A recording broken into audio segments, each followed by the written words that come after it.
La clase que corresponde en esta oportunidad se refiere a brotes epidémicos en infecciones asociadas a la atención en salud. Como introducción podemos señalar que los brotes de infecciones asociadas a la atención en salud aportan una baja proporción de las infecciones que se notifican en el país. Sabemos, ¿verdad?, de acuerdo al trabajo que ustedes realizaron de indicadores de infecciones asociadas a la atención en salud, que son notificadas, por ejemplo, las infecciones del torrente sanguíneo, infecciones urinarias por catéter a permanencia, etc. Los brotes de infecciones asociadas a la atención en salud son casos muy puntuales y diferentes a los que se refiere a las notificaciones de indicadores de IAS. Su importancia radica principalmente en que algunas epidemias presentan letalidad elevada y un aumento importante en los costos de hospitalización, puesto que los brotes aparecen en un determinado centro de salud de acuerdo a su nivel de complejidad, principalmente son aquellos de alta complejidad, y de manera tal entonces que encarece los costos de hospitalización, y dependiendo de la población que ataque este brote puede ser alta la letalidad de este brote. Por lo tanto, el brote epidémico de IAS con frecuencia se producen por fallas sistémicas en algún aspecto de la atención. Esto es bien importante considerar, que cuando hay un brote asociado a infecciones intrahospitalarias se debe principalmente a una alteración en algunos elementos claves de la atención que nosotros otorgamos como profesionales o personas que entregamos salud o atendemos en salud. Por ejemplo, puede haber falencias en las precauciones estándares, en los aislamientos que deba realizarse, en las técnicas asépticas o cualquier otra práctica clínica que esté relacionada. En nuestro país se notifican alrededor de 80 brotes al año, principalmente en los hospitales de mayor complejidad, y los brotes afectan en promedio a 5,3 pacientes cada uno. Es decir, tiene una letalidad cercana al 5% y solo una cuarta parte dura más de 4 semanas. En general, los brotes epidémicos en un servicio clínico determinado va a tener una duración promedio de 4 semanas. Durante ese periodo se va a hacer todo un proceso investigativo que vamos a presentar posteriormente. La mayoría de los brotes epidémicos en atención primaria suelen corresponder a procesos infecciosos, principalmente infecciones alimentarias. Cuando llegan este tipo de brotes porque se ha transgredido principalmente las normas referidas al manejo alimentario. Dado que los brotes en infecciones intrahospitalarias se asocian con frecuencia a problemas de procedimientos de atención, su estudio entonces permite identificar aspectos que se pueden y deben mejorar a fin de contribuir a prevenir la globalidad de las infecciones asociadas a la atención en salud. Cuando ocurre un brote en un servicio clínico, por ejemplo, la experiencia en neonatología, se echan a andar diferentes mecanismos y medidas de prevención y control, entre ellos, por ejemplo, reducir el número de estudiantes o de personas en una sala o en un número de salas determinado, reducir el número de procedimientos que sean solamente los mínimos requeridos, y una serie de otras medidas como hacer de nuevo un checklist o pautas de cotejo con respecto a las técnicas asépticas, porque sabemos que cuando aparece un brote de infecciones asociadas a la atención en salud, en la gran mayoría de los casos siempre tiene que ver con procedimientos de la atención. Brotes epidémicos, ¿cómo se podría definir? Como el aumento no esperado y estadísticamente significativo de la incidencia de determinada enfermedad, en general en un corto periodo de tiempo, en una sola población o en un grupo de pacientes, y que es producida por una sola cepa microbiana. Es decir, como ustedes pueden ver, para definir que una serie de infecciones en un grupo determinado de pacientes hospitalizados en un servicio clínico se defina como brote, tiene que cumplir que la infección sea producida por una misma cepa microbiana que afecte a un grupo de pacientes en un periodo corto de tiempo, idealmente menos de 4 semanas, y que este aumento sea no esperado, se estaban realizándose los procedimientos normalmente dentro de este servicio clínico y aparece este brote. Otras definiciones que acompañan lo que ya anteriormente señalábamos es que es un número de casos de una enfermedad o situación de salud que es mayor de lo que se esperaba. También se considera un número inusual de casos limitados en el tiempo o en un área y grupo con una fuente común de infección, lo que acabamos de señalar. Y el brote ocurre cuando una enfermedad o un evento relacionado con la salud supera o excede la frecuencia usual en una población específica, en un lugar y en un periodo de tiempo determinado.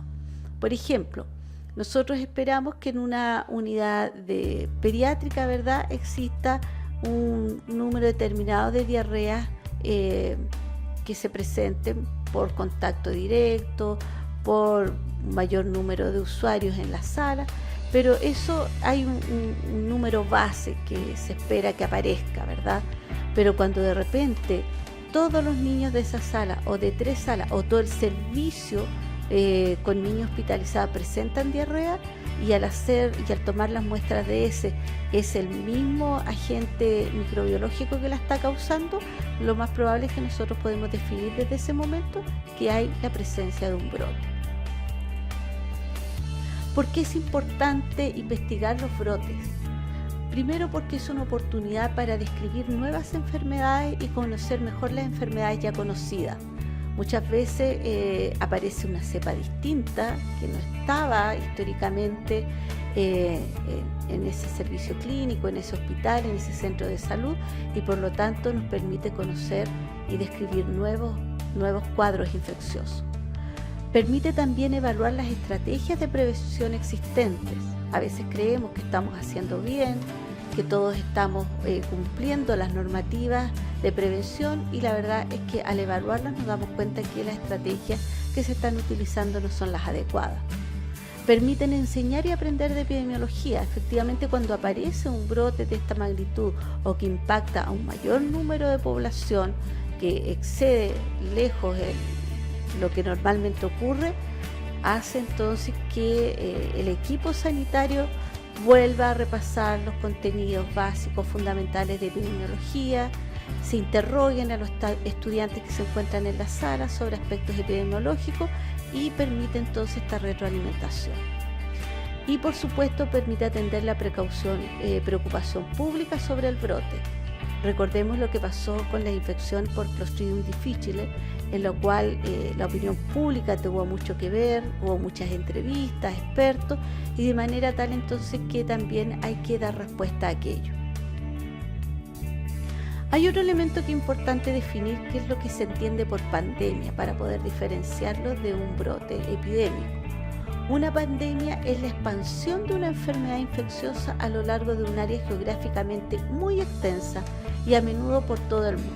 Sabemos H1N1, ¿verdad?, que son infecciones, son enfermedades infecciosas que aparecen en un lugar, en un país, en una zona, en una región y se extiende por todo el mundo.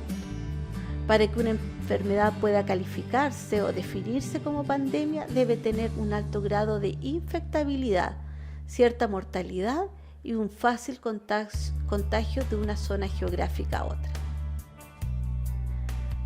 ¿Cuáles son las condiciones para que que podría ser un brote se transforme en una pandemia? Es que aparezca un nuevo virus o una nueva mutación de uno ya existente que no haya circulado anteriormente y que la población no sea inmune a él. Ya esto es nuevo, no se esperaba y que traspasó límites geográficos establecidos. Que el virus sea capaz de producir casos graves de la enfermedad con mortalidad significativa, es decir, que genere una elevación en las tasas de mortalidad en país, en una región, que el virus tenga la capacidad de transmitirse de persona a persona de forma eficaz, provocando un rápido contagio entre la población, es decir, este periodo de incubación o periodo de ventana sea muy breve porque el virus es altamente transmisible, de manera que en pocas semanas ya se ha extendido a un área geográfica bastante extensa. ¿Y cuándo, desde el punto de vista clínico, nosotros debemos pensar que estamos ante un brote epidémico? Primero, porque los síntomas clínicos del paciente o el diagnóstico médico son compatibles, es decir, hay una serie de sintomatología que se repite en varios usuarios y que concuerda con un mismo diagnóstico médico. Que existe una asociación clara entre la presentación de los síntomas y el contacto con el agente infeccioso, es decir, este agente infeccioso está generando estos síntomas y que concuerdan con el diagnóstico clínico. Y por supuesto ante la aparición súbita dentro de un corto periodo de tiempo de varias personas afectadas por un mismo cuadro clínico. Frente a esa realidad clínica, nosotros ya podríamos estar sospechando que estamos frente a un brote epidémico causado de tipo intrahospitalario. Sin embargo, para poder realmente definir que esto es así, hay que hacer una investigación. ¿Ya? Y esta investigación tiene ciertas etapas. ¿Cuáles son ellas? Primero, verificar el diagnóstico, es decir, que no estamos confundiéndolo con un cuadro, por ejemplo, una sepsis neonatal de origen diferente, perinatal, de una causa perinatal, a una sepsis neonatal producto de una infección intrahospitalaria que está generando el cuadro en varios otros recién nacidos.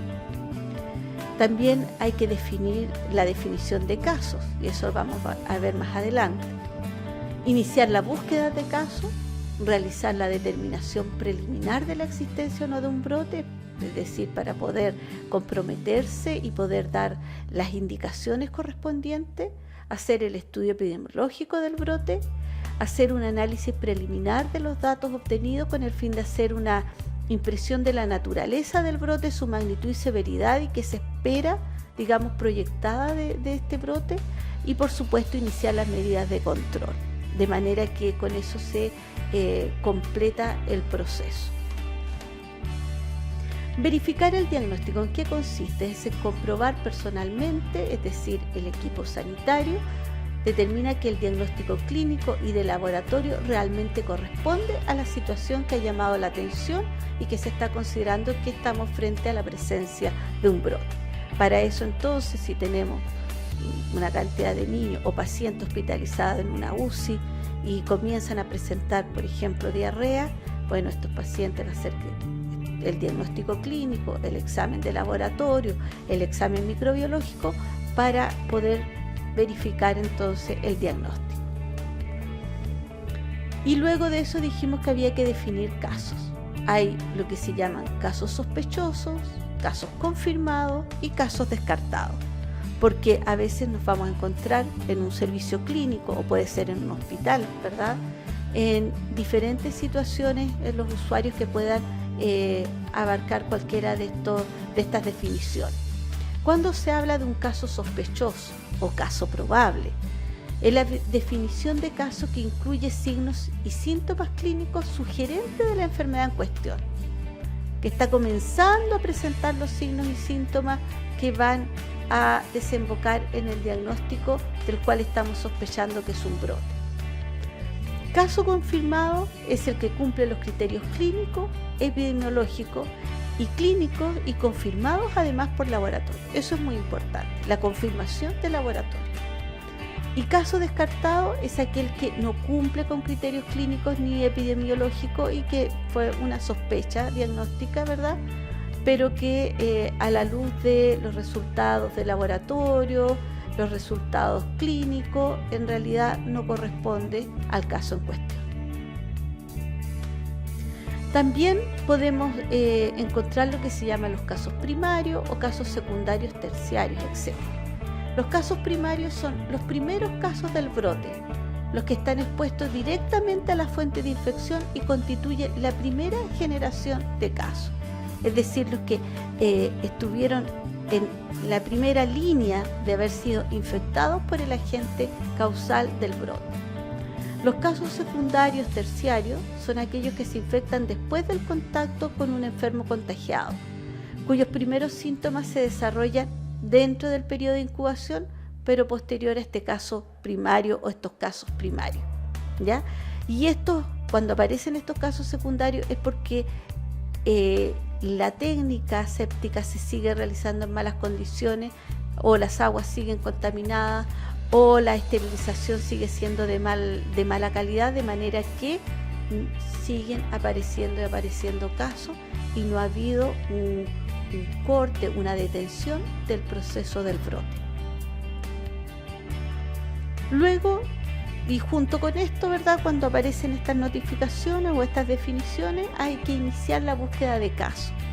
¿Cómo se hace esto? Revisar las fichas de otros pacientes, entrevistarse con el personal clínico, revisar los resultados microbiológicos de todo el servicio para ver cuándo comenzó, cuáles fueron los primeros en comenzar a presentar la sintomatología, realización de cultivo a todos los casos probables, sus contactos en busca de portadores asintomáticos según las normas de laboratorio, y no iniciar tratamiento hasta haber tomado las muestras microbiológicas. Y este punto es muy complejo desde el punto de vista del manejo clínico, porque tenemos que tener varios resultados microbiológicos para poder decir, esto es un brote causado por esta cepa y este va a ser el tratamiento a elección.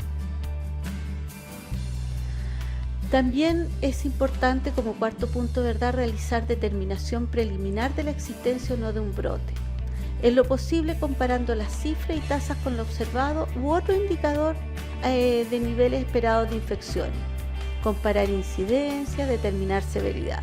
Es decir, esa parte ya corresponde al estudio epidemiológico que lo realizan ya los expertos en epidemiología, ¿verdad?, dentro del servicio clínico o de la subdirección médica, que es donde se encuentra el servicio de epidemiología, y comienza entonces a hacerse un levantamiento estadístico y epidemiológico de cómo ha ocurrido, si estos brotes han aparecido en otro periodo de tiempo, en qué época del año aparecen, etc.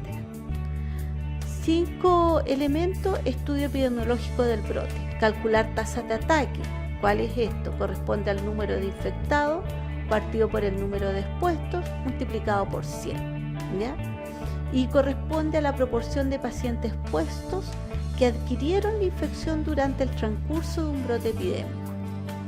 El cálculo de esta tasa expresa el riesgo de contraer una infección determinada, porque tanto el numerador como el denominador deben corresponder al mismo periodo de tiempo y ubicación geográfica. Es decir, el cálculo de la tasa de ataque se hace dentro de este mismo grupo poblacional que estamos estudiando.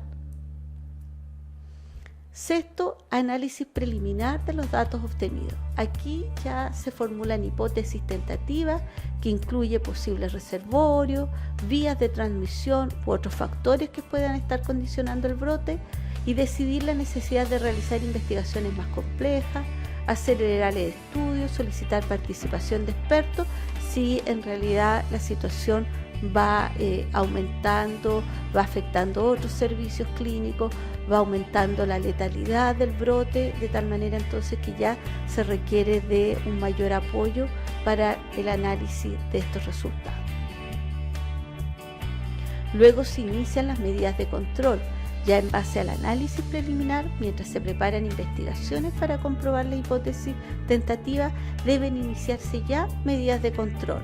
El sistema de aislamiento, el sistema de desinfección terminal, el número de usuarios por sala, el número de personal que pueda transitar por el lugar, el uso de antiséptico y desinfectante claramente rotulado, el manejo de material esterilizado, etc.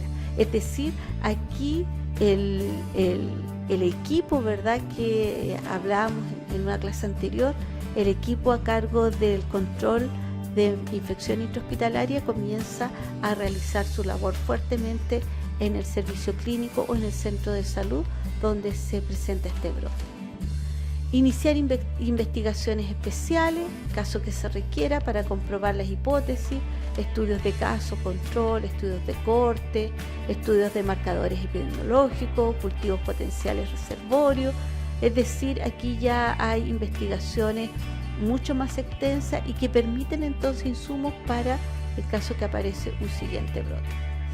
Modificaciones de los denominadores de las tasas una vez que se tenga más antecedentes de los factores de riesgo, de modo de aumentar su especificidad, y otros estudios si son necesarios. Luego hay que revisar, afinar, supervisar las medidas de prevención y control ya iniciadas, de acuerdo a los resultados de los estudios preliminares y especiales que se realicen. Continuar la vigilancia de grupos de riesgos conocidos con el fin de evaluar el impacto de la medida. Esto realmente es importante porque la verdad es que va a permitir una retroalimentación al equipo sanitario, a todo el personal que labora en un servicio donde se ha presentado un brote, ¿verdad? Y nos permite entonces retroalimentar todo el proceso de prevención y control de las infecciones asociadas a la atención en salud. ¿Qué ha pasado en nuestro país en las últimas notificaciones hasta el año 2012? Hubo un incremento de 9,1% con relación a los notificados del año 2011. Afectaron en total a 1.180 pacientes en 11 distintos tipos de servicios clínicos de 42 hospitales que notificaron brotes.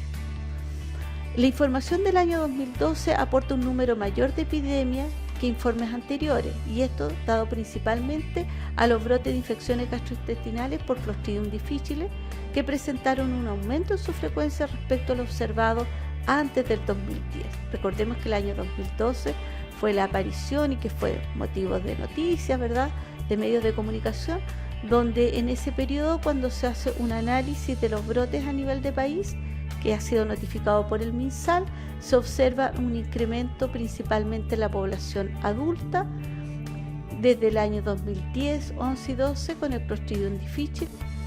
Generalmente los servicios pediátricos son los que presentan un mayor número de brotes de infecciones gastrointestinales, ¿verdad? Donde si nosotros hacemos una corte que observamos aquí desde el año 84 hasta el 2012, vemos que hubo un periodo entre el 84 al 89 donde había un elevado notificación de brotes de infecciones gastrointestinales de los servicios pediátricos en todo el país, debido a que había muy escasos recursos en ese periodo de la historia salubrista de nuestro país. Se contaba con muy pocos recursos, había poco conocimiento también del manejo de infecciones y aún más de los brotes, y posteriormente comienza a haber una disminución significativa de los brotes que se notifican en nuestro país, y ocurriendo un pequeño pic en el año 2011. En la población adulta, en cambio, ocurrió un fenómeno distinto a raíz del Clostridium difficile, en que siempre se mantuvo mucho menor, obviamente, que los servicios pediátricos, llegando a tasas bastante bajas. Sin embargo, entre el 2010 y el 2012, esto se produce un pic en las notificaciones.